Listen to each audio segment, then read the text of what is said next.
ron tigulang nako. Wa gyud ko kita nga dunay mga matarong nga gipasagdan o gipagutman sa Dios. Praise God. Di gyud ta magutom. Diba, so praise the Lord. Ihatag gayon sa Ginoo ang tanan natong pagpanginahanglan, sumala sa kadagaya sa iyang himaya. Praise God. Hallelujah. Mula sultihan ko, amen, ang matagusagan nato, may son, amen, ang Diyos wag yun nagpasagad nato. Wag yun nagpasagad. Nga naman, pastor, lagi, nga nung daghan man kong pagpanginahanglan niya, grabe pa, pastor, nagkautang-utang ko yung ko. No? Kana may son ko doon na mag-usahay po nga di ta kabalong mumanid sa blessing sa Diyos. Diba si amen? Ang tanong na doon ay utang kas kamot. Ako na doon ay utang. Mayo, salamat sa Ginoo, wag yun may utang. Dalay ko ng Diyos. Nindot may son ko mangutang. Nindot mangutang. Ayaw lang mo panagan kung paninglon. Kaya doon na yung mga batasan mention sa mga tao, grabe kabuutan pag nangutang. Pero pag paninglon, murang iro, mamanghag. Asa na? Mamanghag. Oo. Basta pa sa Lord. Pero kitang Kristohanon pag nangutang, buutan kita mamayad. No? Pero ayaw mo pagpatakag utang na di na mo kabayad. No? Doon ay lesson learned ako na ibalan. Ni utang dire. Nangutang na dire, kay ibayad sa utang dire. Karon naningil atong dito.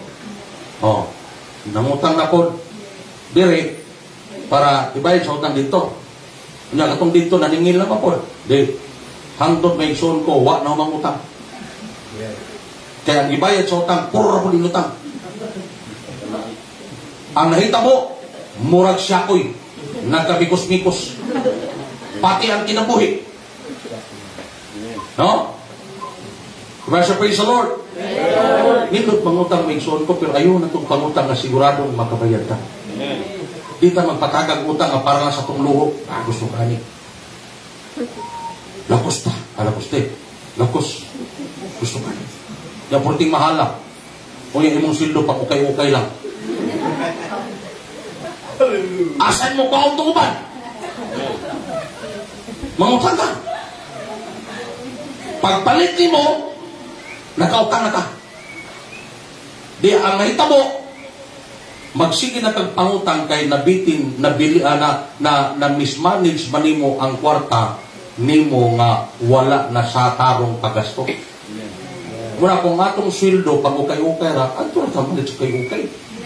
Ligoon pa ng ukay-ukay sa mga branyo. Kamano kung may suot, nga wag yung ko'y sapatos nga branyo. Kay masayaan man ko kay usaray magamit. Nga magpalit ko branyo. 1,000 kapin usaray gamiton. Una, kasayang mana. Wala akong sapatos, may suot ko, ukay-ukay rin gindi. Ano, pagpalit ko ng branyo nga tag 2,000 plus.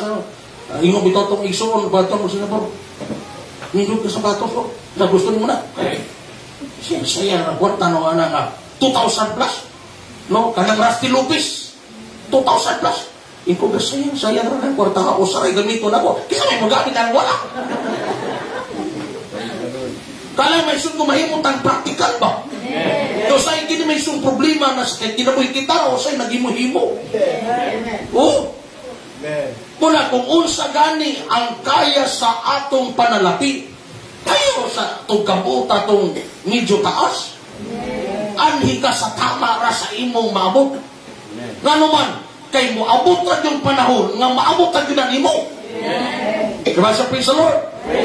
Maabot ra yun na, pero hula ka ang tamang panahon. Kay kung imo ganing dali-dalion may son ko, basin o niya matuwad ang imong gipatuman. Basta amen?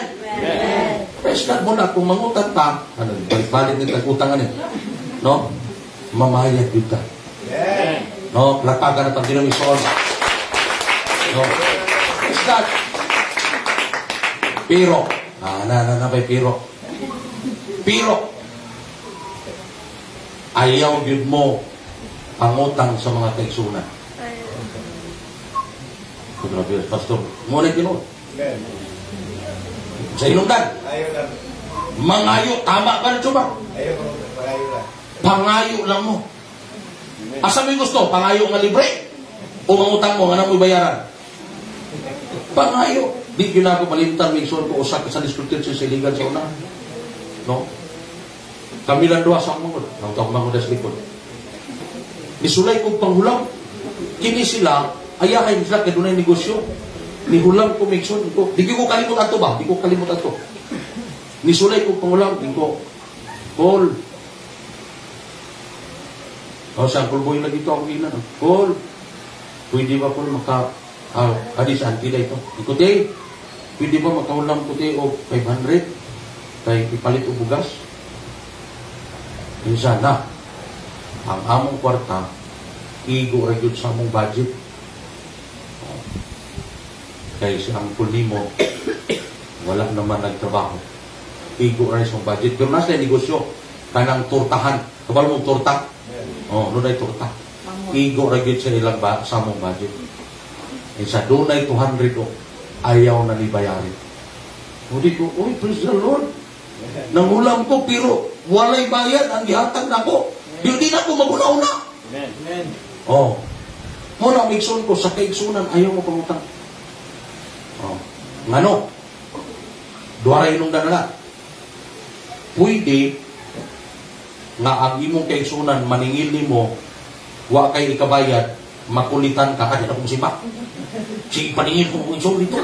Di ka ulat bayaran. Nga ikaw pa'y masuko. Ganito eh. Wala na. No? Or, kadtong imong giutangan. Oh. Kadtong imong giutangan. Di na mo simbang. Ano? Ay, murag maglagot sa mong naong magtanaw. Kakagang naong di mo bayad ng utang. O sa may tabo, ay din usan ninyong di mo simbang. Oh. Muna po, doon na gani mangutang ninyo, dool mo kay pastor. Pangutangan, pastor, utangan ako ni ako tubag, ayaw pa utangan.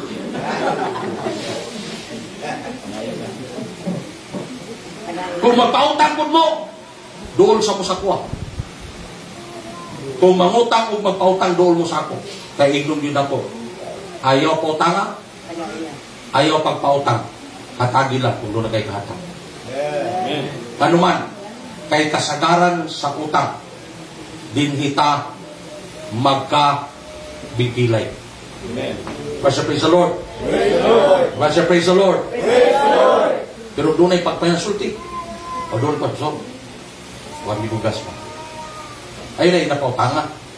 Pwede ang pastor hatagi rin. 2 kilo. Ayun ang utang. O ba doon mo ba-jumar? Ba-jum? Huwag may panudaan ba? Kaya batagi may pangatdog lang. Diba? Kaysa mangutang may son ko. Kaya kung pagkaon may son ko, di mo ka makautang. Ang dami namin. Kung pagkaon, di kita makautang. Anong makautang ta? Kaya lagi, kining atong luho. Nga ang sildo, pang ukay-ukay, muadto sa lakos, na puwerting mahala. Diha tabag ka, nganong nalayo naman yung atong islutan karon. Asa naman ang palit.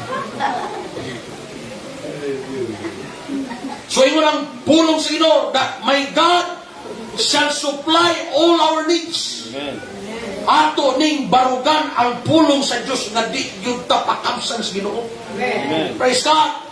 Kung ang Ginoo kaya nga mag-provide sa atong pagpanginahanglan. Praise God. Musalig lang tas Ginoo, praise the Lord, no? Di ko kalimot, pengson ko, imin sa testimony, Brother Edwin, imin, kung dunay pagpanginahanglan, ayaw isulti ni brother o ni sister, isulti sa Ginoo. Kay kung sa Ginoo, di mo isulti, ang Ginoo mo gamit kay brother o kay sister, huwag kay bayaran. Praise God. Kay ang Ginoo may sunto dili kawat ang tao nga pagagamiton para i-provide ang atong pagpanginahanglan. O sa kabutaw nga atong isalig sa Dios ang tanan natong mga pagpanginahanglan. Amen. Praise God. Kay ang Dios matinunanon sa iyang mga saad ug kita maoy iyang mga anak nga tigdawat sa iyang mga promisa. Praise God.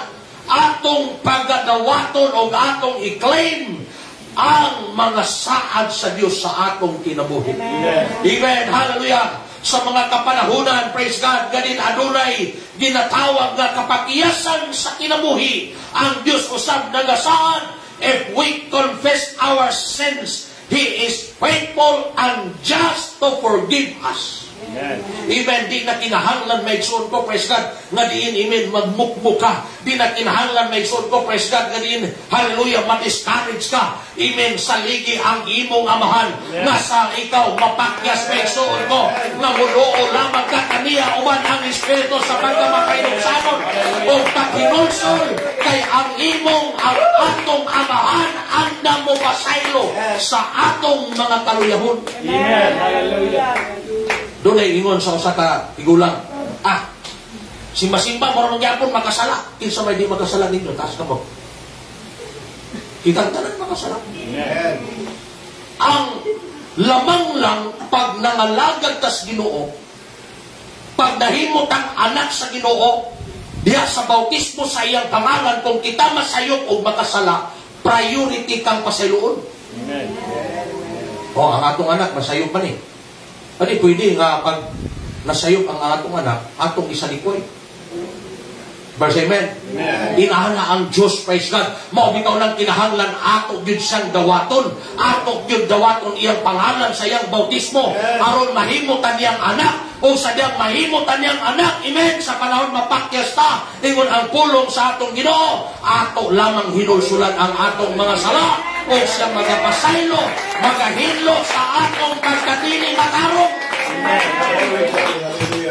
Praise God. Muna may igsoon ko, amen, hallelujah. Ang importante rin yun sa Ginoo, nga kita dili magkinabuhi sa kasalanan. Amen, hallelujah. Amen. Nga sa panahon nga kita masayop si David, may igsoon ko, mas grabe ang sayop o sala ni David kaysa imo, kaysa ato. Nanapaw pa siya, gipatay pa niya ang bana siyang gipanapawan. Diba? Pero gipasaylo sa Diyos. No? Ano man, tungod kay ang Diyos may igsoon ko, andamang mo pasaylo. Pero ay, pinaan mo, bilay. Mabilig sa David, sulayan ginapot. Ayaw na. Basig din nagkapasaylo sa Ginoo. Galing. Mura po kag. Basi, amen.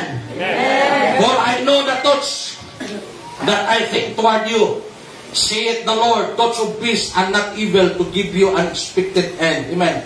This is the promise of God, amen, that you have a good future. Amen. This is the promise of God, amen, that, amen, you will receive what you desire. Praise God. Mao ni ang promise sa Ginoo may igsoon ko, alang sa maayong kaugmaon sa kinabuhi. Luke 24:49, and behold, I send the promise of my Father upon you. But tarry ye in the city of Jerusalem until ye be endued with power from on high. Verse 8 sa Acts 1, but ye shall receive power after that the Holy Ghost is come upon you, and ye shall be witnesses unto me both in Jerusalem and in all Judea and in Samaria and unto the uttermost part of the earth. Amen. Mao ni ang saad sa Dios sa iyang mga katawhan. Amen. Sa mga receiver nga mao kita, nga we will receive power. Amen. After the